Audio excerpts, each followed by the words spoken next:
forcément frustrant de perdre un derby. Et si vous pensez que la défaite, elle va dans la logique de votre performance ce soir, ou vous pensez que vous aurez pu mériter un meilleur résultat?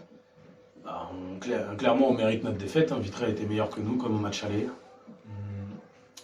Ce qui est frustrant, c'est qu'on n'arrive pas à être relâché, libéré. La salle est pleine. Ça fait 2 fois de suite qu'on est presque à guichet fermé. Et j'ai l'impression que ça nous frustre, que ça nous bride, on va dire.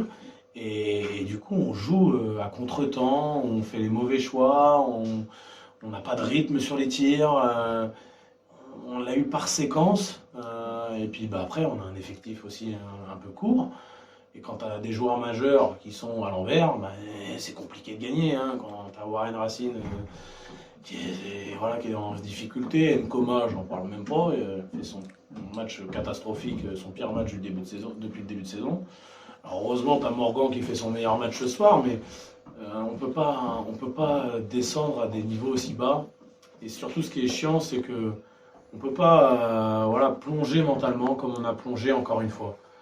C'était exactement le même cas au centre fédéral. Alors là, on a plongé dans le 4e quart vraiment contre le centre fédéral. C'était le 3e quart, du coup, on avait pu rattraper. Mais voilà, il faut qu'on soit plus fort mentalement, plus solide et plus soudé entre nous. Et malheureusement, à l'extérieur, on est sur 4 victoires consécutives. Mais je sais pas, à domicile, on se met une certaine pression qui fait qu'on n'est pas la même équipe. Voilà, ça fait 2 matchs que ça arrive. Donc c'est frustrant parce que le dernier match avant la trêve de novembre contre Chartres, face à une équipe qui descendait de Pro B, on avait montré un autre visage. Mais là, ça fait 2 matchs à domicile qui sont un peu décevants. Donc voilà, après on sait qu'il reste 8 matchs et qu'on a l'occasion de rectifier le tir. Mais ouais, c'est frustrant ce soir. Et comment t'expliques l'entame de match notamment, qui a été très, très difficile? Je crois que tu poses un temps mort au bout d'1 minute et quelques, il y a 6-0 d'entrée de jeu. Je viens de te dire, j'ai l'impression que le public nous paralyse.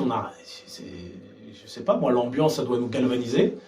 Et là, j'ai l'impression que c'est l'effet inverse. Donc moi j'essaye de leur dire que j'ai confiance, que ça va arriver. Il suffit juste de mettre un peu de rythme, tout ça. Et malheureusement, on n'a pas réussi à en mettre du match. Ils ont cassé le rythme, ils ont fait une pression tout terrain.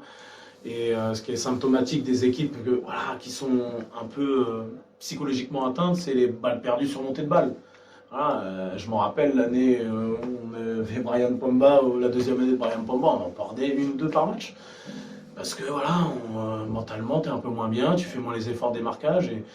Et psychologiquement, ça renforce l'autre équipe dans sa défense. Et puis nous, mentalement, ça nous fait plonger petit à petit. Donc, c'est un peu... Voilà, j'ai pas d'autres explications. Après, ce qui est bien, c'est qu'on joue à l'extérieur la semaine prochaine et qu'on enchaîne sur 2 matchs à l'extérieur. Donc, vu notre dynamique à l'extérieur, j'espère qu'on va retrouver notre équipe. Et puis, on verra dans 2 semaines la réception de Fougères. On est quand même à l'équilibre. Il reste 8 matchs. On sait qu'on a plutôt le vent en poupe à l'extérieur, donc à nous de prouver qu'on est capable d'aller gagner à Lorient. Moi, je suis convaincu qu'on peut le faire. Il faut juste qu'on se relibère un peu, qu'on se relâche, tout simplement.